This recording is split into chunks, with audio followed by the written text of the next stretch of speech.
નમસ્કાર મિત્રો, મારી યુટ્યુબ ચેનલમાં ફરી એકવાર આપનું હૃદયપૂર્વક સ્વાગત છે। દાખલા તરીકે કોઈપણ માણસને ડાયાબિટીસ શરૂઆતમાં ડાયાબિટીસ થાય કે હાઈ બીપીનો પ્રોબ્લેમ આવે કે કોલેસ્ટ્રોલનો પ્રોબ્લેમ આવે કે થાઇરોઇડનો પ્રોબ્લેમ આવે તો આપણે ડૉક્ટર પાસે જઈએ શરૂઆતના તબક્કામાં તો ડૉક્ટર આપણને એક નાની ગોળી આપે, એટલે કે 100 mg કે 200 mgની કે 250 mgની ગોળી આપે।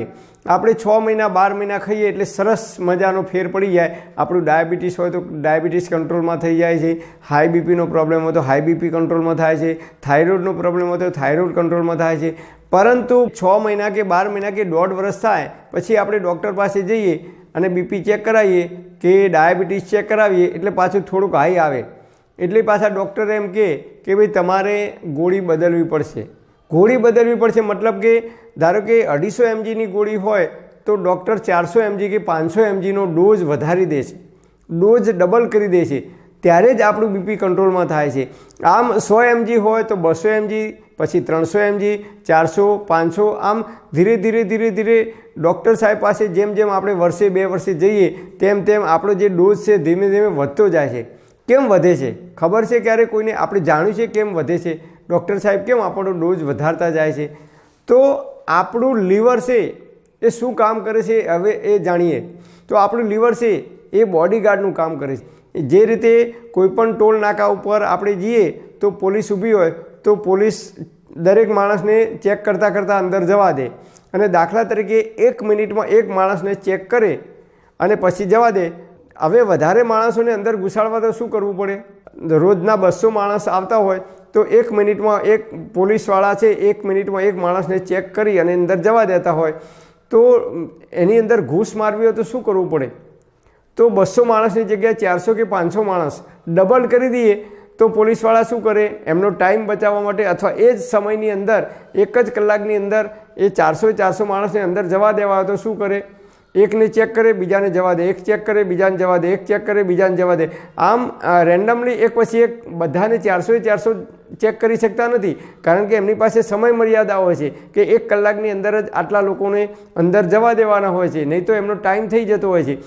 એટલે એક ચેક કરે અને એક જવા દે, એટલે કે અમુક લોકો 50% લોકો અંદર ઘૂસી જાય છે અને 50% લોકોને જે ચેક કરી શકે છે, કારણ કે એમની પાસે ટાઈમ હોતો નથી। બસ એ જ રીતે ડૉક્ટરો પણ એવું જ કરે છે કે આપણું જે લીવર છે એ કોઈપણ આપણે ગોળી ગળીએ, ડાયાબિટીસની હોય, હાઈ બીપીની હોય, કોલેસ્ટ્રોલની હોય કે થાઇરોઇડની કોઈપણ ગોળી આપણે ગળીએ કે માથાની ગોળી ગળીએ કે કળતરની ગોળી ગળીએ ત્યારે એ પેટમાં જાય એટલે આપણું લીવર છે એ ગોળીને તરત રોકી દે છે। પોલીસની જેમ ઊભું હોય છે આપણું લીવર અને એને ખબર પડે છે કે આ ખોરાક નથી, આ બોડીને નુકસાન કરવાની કોઈ વસ્તુ છે, કારણ કે ગોળી એ રાસાયણિક છે, એ કેમિકલથી બનેલી છે। સફરજનમાંથી કે ચીકુમાંથી કે હળદરમાંથી બનેલી હોતી નથી, એ કેમિકલમાંથી બનેલી હોય છે। એટલે લીવરને તરત ખબર પડે છે કે આ વસ્તુ શરીર માટે, બોડી માટે હાનિકારક છે, એટલે તરત લીવર એને રોકી દે છે। લીવર રોકી દે છે એટલે 50% તમે જે ગોળી ગળો એની માત્ર 50% અસર થાય છે। 250 mgની ગોળી આપણને આપે છે તો આપણું લીવર 100 થી 150 mg જેટલી તાકાત ધરાવે છે, બળ વાપરે છે પોતાનું એ લીવર, અને ગોળીને રોકી દે છે અને એને મળમૂત્ર દ્વારા બહાર કાઢી દે છે। અને બાકીની ગોળી છે એ જેમ પોલીસવાળા એક પછી એક જવા દે છે ને, જેમ પોલીસવાળા 1 મિનિટમાં 2 માણસને ચેક કરી શકતા નથી, એક ચેક કરે ને એક જવા દે, એ રીતે લીવર એ જેટલું કામ કરે છે એટલા જ પ્રમાણની અંદર એ કામ કરી શકે છે। એ ગોળીને પછી જેમ જેમ ગોળી અંદર આવતી જાય શરીરમાં તેમ તેમ આ આપણું બોડી છે એ આપણા લીવરને તાકાત આપે છે, આપણું લીવર છે મજબૂત બનતું જાય છે દિવસે ને દિવસે વધુ ને વધુ, કે એ ગોળીનો જે પાવર છે એ પાવરને અંદર જતો રોકે છે।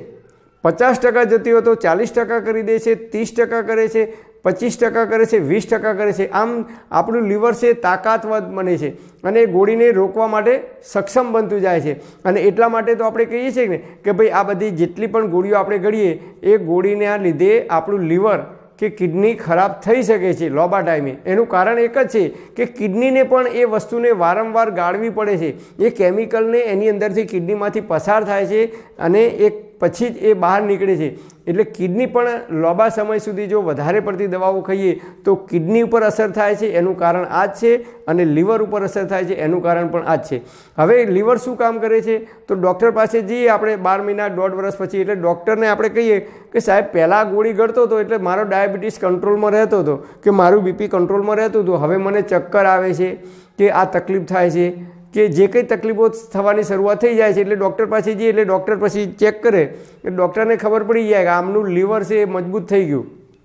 એ ગોળીના પાવરને 20% જ અંદર જવા દે છે, 80% મળમૂત્ર દ્વારા બહાર કાઢી નાખે છે. એટલે ડૉક્ટર શું કરે, 250 mgની ગોળી હોય તો સીધી 500 mgનો લખી આપે, પાવર વધારી દે. પાવર વધારે એટલે આપણા લીવરને પછી લીવર 250 mg સુધીની તાકાત ધરાવતું હોય છે રોકવાની, અને પછી 500 mgની ગોળી આપણે બીજા દિવસે ગળવાનું ચાલુ કરીએ એટલે આપણને તો હા જ સાહેબે હવે ગોળી લખી આલીને હવે ખૂબ સારી અસર થાય છે. સારી અસર થતી નથી, પણ સાહેબે 500 mgનો ડોઝ કર્યો, એના લીવર છે એ 250 mg સુધીનું તાકાત કેપેસિટી ધરાવે છે રોકવાની, અને એ 500 mgને રોકવા માટે શરીર પાછું ફરીથી મહેનત કરે છે.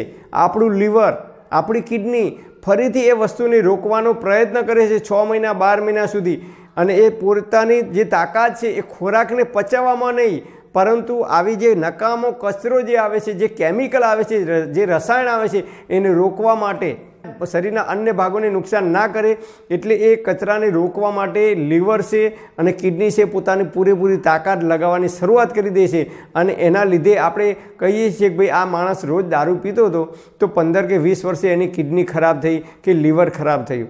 અથવા જે લોકો નિયમિત બીપીની, ડાયાબિટીસની, કોલેસ્ટ્રોલની કે જે કંઈ દવાઓ ખાતા હોય કે શરીરમાં દુખાવાની ગોળીઓ ખાતા હોય તો એ લોકોને 15, 20 કે 25 વર્ષે કિડની ઉપર અસર થાય છે.